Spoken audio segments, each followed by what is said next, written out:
They said it was about freedom, but someone else cashed the check.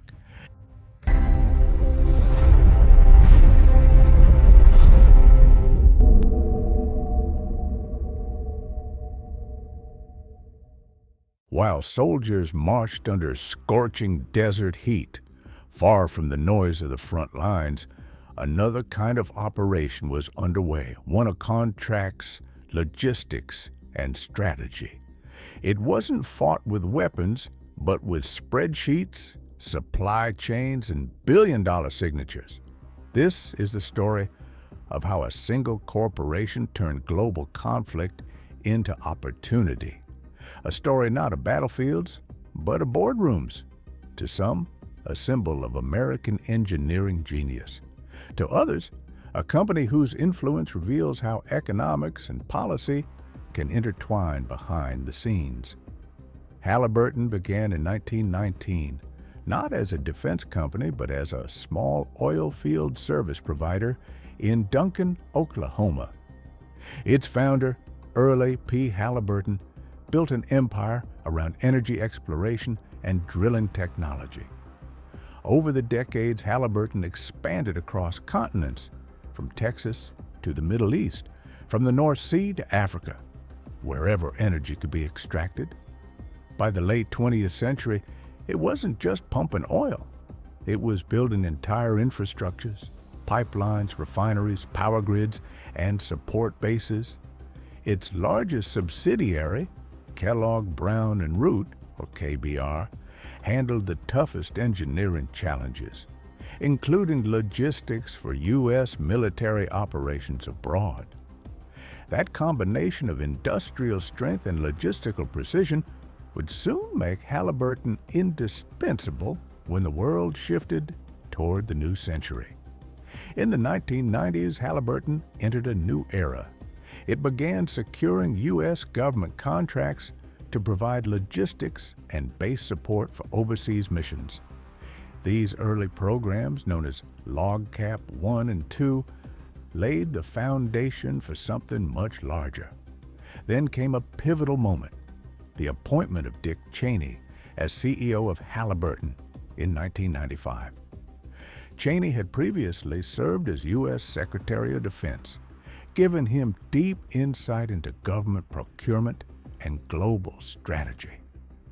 Under his leadership, Halliburton's revenue soared, more than doubling within a few years. It began shaping itself into not just an energy services company, but a global problem solver for governments in crisis. When the 2000s began, international tension was rising. Following the tragic events of September 11, 2001, the United States launched a series of global operations aimed at stability and reconstruction.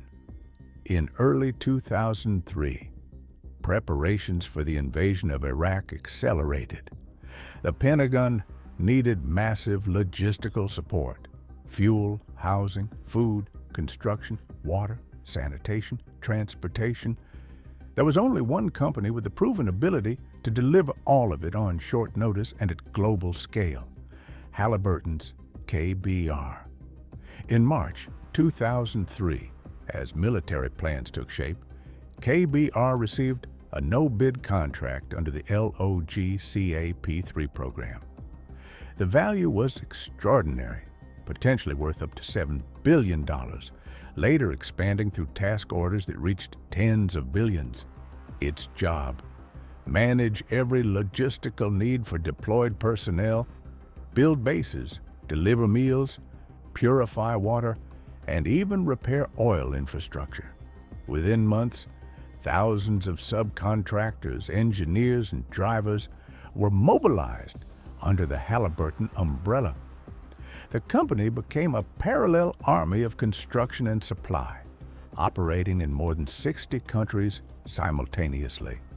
Between 2003 and 2006, Halliburton and KBR earned an estimated $39.5 billion related to reconstruction and support contracts. At its peak, the company managed over $20 million per day in active projects. Supporters argued that Halliburton delivered essential services under extreme pressure, keeping bases operational, maintaining energy lines, and rebuilding shattered infrastructure. Critics pointed to overbilling, waste, and conflicts of interest, noting that urgency often bypassed competition and oversight. Either way, the outcome was clear. Halliburton became one of the most profitable and politically connected corporations of its time. As the Reconstruction years progressed, government auditors and journalists began reviewing Halliburton's contracts. Reports surfaced of overcharges for fuel delivery, dining services, and temporary facilities. In one case, a U.S. audit questioned nearly $1 billion in expenses. Halliburton defended its record, explaining that remote operations, security risks, and fast-changing missions drove costs higher. Each side had data, one focused on efficiency, the other on accountability. The debate over profit versus duty became a recurring theme in modern public-private partnerships. Behind every number was an enormous supply chain. Fuel convoys traveled across deserts. Engineers built water systems in days. Field kitchens served hundreds of thousands of meals daily. For many contractors, life was difficult and dangerous. Extreme temperatures, unpredictable routes, and constant pressure to meet deadlines. Amid rising scrutiny, Halliburton announced in 2006 that it would separate from its subsidiary KBR. The move finalized in 2007. Officially, it was a strategic realignment, freeing Halliburton to focus on core energy services while allowing KBR to pursue government contracts independently. Unofficially, analysts viewed it as a way to insulate the parent company from political controversy. Soon after, Halliburton relocated its corporate headquarters to Dubai, emphasizing its global identity rather than a purely American one. The decision marked a symbolic shift from national contractor to international powerhouse. By the late 2000s, documentaries, books, and investigative reports explored how companies had profited from conflict zone reconstruction. Halliburton became both a case study and a cultural symbol, a name invoked whenever private enterprise and public duty collided. Television debates asked, should corporations profit from crisis recovery? Scholars called it the privatization of responsibility. And yet, amid the criticism, Halliburton continued to grow. Its global revenue from energy projects in Latin America, Africa, and Asia kept climbing.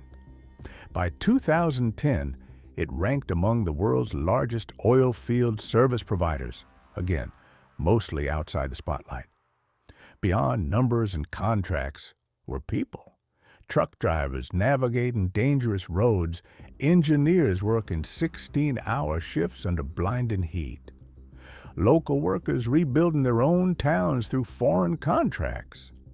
For them, Halliburton's operations meant jobs, paychecks, and relative stability, even in chaos. These human stories often disappear behind corporate headlines, yet they reveal the complexity of Reconstruction economics.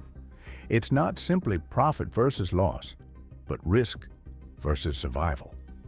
2 decades later, the Halliburton model still shapes how large-scale logistics are handled. Its innovations in rapid deployment housing, fuel supply, and infrastructure management are now standard practice worldwide.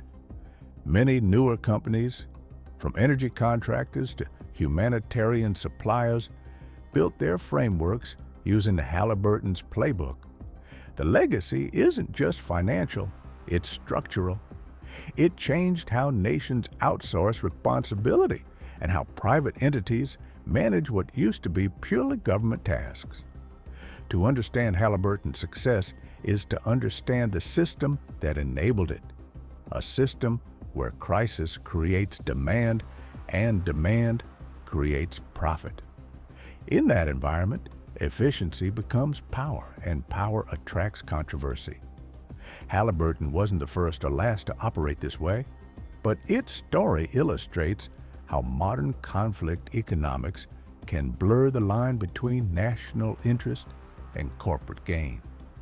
When contracts replace alliances and spreadsheets replace strategy meetings, business becomes inseparable from policy. Consider these figures. Over $39 billion in government contracts tied to overseas operations, more than 60,000 employees deployed at peak, work in 60 countries, spanning every major time zone. Each number represents both achievement and ethical question, proof of capability and a reminder of cost. Behind them lies a deeper question. How much of modern history has been written not by politicians, but by corporate planners? The Halliburton chapter teaches that influence is not always loud. Sometimes it moves through memos, legal clauses, and balance sheets.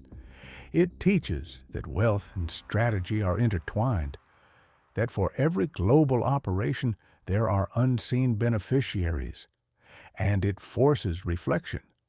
If corporations can profit so heavily from rebuilding, what incentives truly drive global interventions? Today, Halliburton remains one of the most powerful energy service companies in the world. Its involvement in resource management, engineering, and logistics continues to shape industries far beyond any single conflict.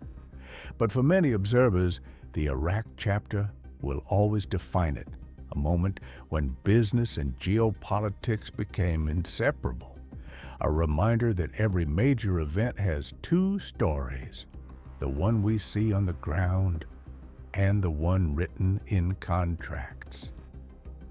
The true cost of conflict isn't only measured in lives or land, but in who profits when the rebuilding begins. Warfare and wealth, the money behind every battle. Subscribe for more untold stories.